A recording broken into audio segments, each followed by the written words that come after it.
Hey guys, and welcome to the first episode in this series where we're going to be looking at the Python programming language. So, why might you want to learn Python? Well, it's a great language to learn. It's very simple, very basic. It's also, I think, it's now the fifth most popular language used in the industry. It's used for machine learning, artificial intelligence, stuff like that, and it's used quite a lot of Google as well. So it's quite a good language to learn. Also, if you've got a Raspberry Pi or something like that, it's the main language used on that. It's also the language that is taught in schools and colleges now as well. So it's a great all-round language to learn, just because it's very basic to get to grips with if you're a beginner. So what I'm going to do is just show you how you can download the Python language. So you just go to your favorite browser, and then you can type in Python, and you just go to the first link, and you go to downloads, and you can download Python 3.6. Now, there may be reasons why you want to download Python 2. Maybe you're using object recognition and it requires Python 2, but for most things, Python 3 is the one that you want to download for, and also you've got different platforms as well should you need it. Now when you download this, you will get a IDE for Python. It's called idle. I'll just show you it.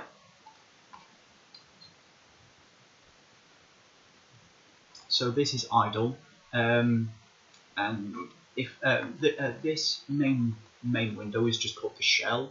This is where you can do a lot of prototyping just to see if a piece of your code will work. If you want to do a bigger project, then you can just press Ctrl and N, and it will load this new page. Or you can press File and New File there. For this tutorial though, and for this series, I won't be using the idle IDE. Instead, I'll be using Visual Studio. And if you want to download it, you can just go to Visual Studio, click on the first link, and then we can just go download for Windows and download the Community Edition of Visual Studio. If you've got a Mac or a Linux machine, then you can download Visual Studio Code. But I mean, there are loads of IDEs that you may want to download instead. For Python, there's PyCharm. There's what else can you use? You can use loads and loads. But I always use Visual Studio for most of the stuff I do. So to download Python for Visual Studio, once you download Visual Studio, there will be a selection process for all the different packages that you want to install, and there's a Python option. I'll just show you now, just in case you've downloaded it and you didn't see it. So what I've done is I have gone into create a new project. I've then selected Open Visual Studio Installer, and then this window should come up. And as soon as it's finished, as it has done now, all these are the packages that you can install. And as you can see, Python development has been selected. And if we go into the summary, we can just see that Python web support, Python 3 64-bit, and Python native development tools have been selected. So these should be absolutely fine, the ones that are pre-selected. So as soon as you've got them installed, then you can come back and we can get on with the tutorial. So I'll just write our first program. And this is what you will be given on Visual Studio, just a completely blank document. And the first program that we're going to be looking at is the Hello World program, which is possibly the first program that every programmer has written in any language. So to do this in Python, we just write print, brackets, and then Hello World in the speech marks. And then you can press attach or F5 if you're using Visual Studio, and it comes out with Hello World. So that's great, that's wonderful. So let's say we want to have some user input. Okay, so let's write let's write in. Actually, first things first, I need to tell you about variables. So what is a variable? Basically, a variable is somewhere where you can store information. It could be a number, it could be a string, it could be anything you want. And to do this, I should say that anyone coming from a C background, C#, C++, something like that, then you will be used to using semicolons and curly brackets like that. Python doesn't use anything like this. Its syntax is based on indenting, so something like that. So that's just something that you're going to have to get used to for the Python language. It may be a little bit irritating for C programmers because they're used to brackets and stuff like that. However, it might be really useful for someone who hasn't looked at C, so that's just something you're going to have to get used to, I'm afraid. So back to variables. With Python, it's what is called a duck language or duck type language. Basically, that means that if it looks like a duck and it walks like a duck, then it's a duck kind of thing. That's the way the interpreter works. And this means that if a string has letters in it, and if it acts like a string and looks like a string, then it's a string. So that means that we don't have to put in things like int or string or something like that to store all of these. So instead we can just write name is equal to input. So this is now, we are now asking the user to input something, and whatever the user inputs will be stored in this name. So input, enter your name, like so, and then we want to print our name, so we can just write print and then name.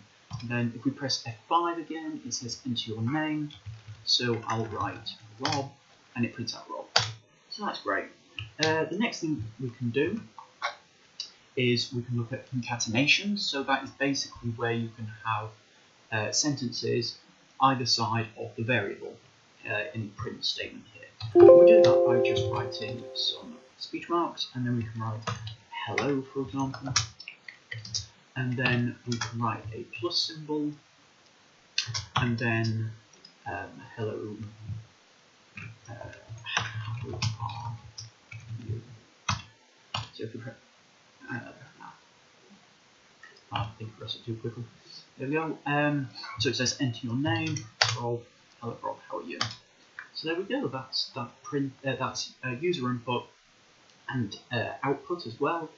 We've also looked at concatenation, and we've briefly looked at variables. So we'll look at a little bit. We'll look at variables a little bit more in mathematical operations. So let's look at some multiplication operators, I think. So we can write input, enter a number, and we want to store this in an integer, so you can just write num1 is equal to input, enter a number, and then we want to write store a new number, so num2 is equal to input, enter a number. So, and then we can print out whatever we want. So in this case, we can print it out as a multiplication. So we can write num1 times num2.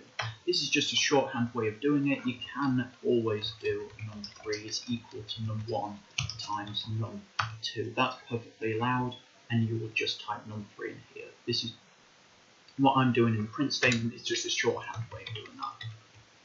Okay, so so looking at this, it should work absolutely fine. We're storing a number inside a variable, and then we're just timesing the variable by another one. So that should work absolutely fine. However, there is a slight problem here, and that's that anything that the user inputs, so if they type something, it will be stored as a string, okay, a series of characters or letters.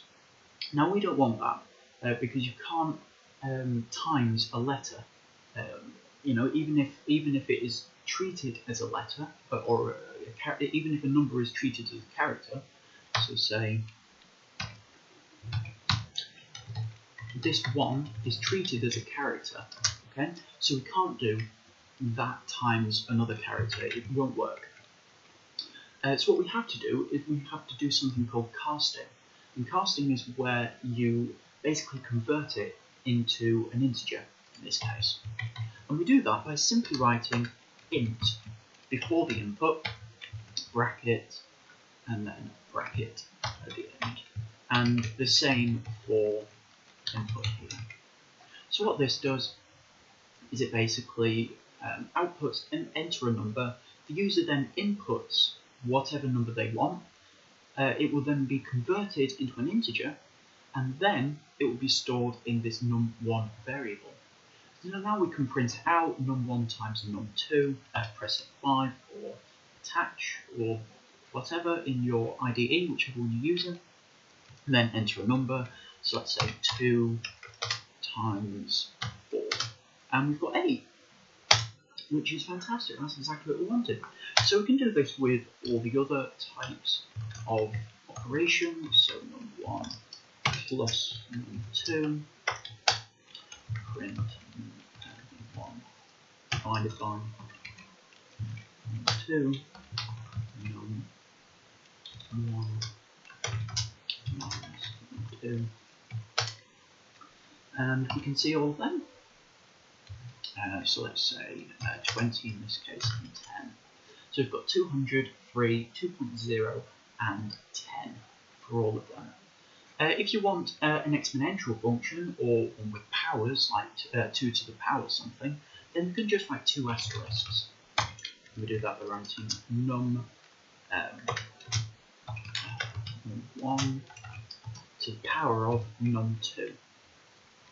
So press F5 now.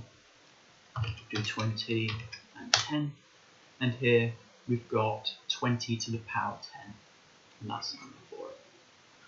Okay, so that's some basic mathematical operations.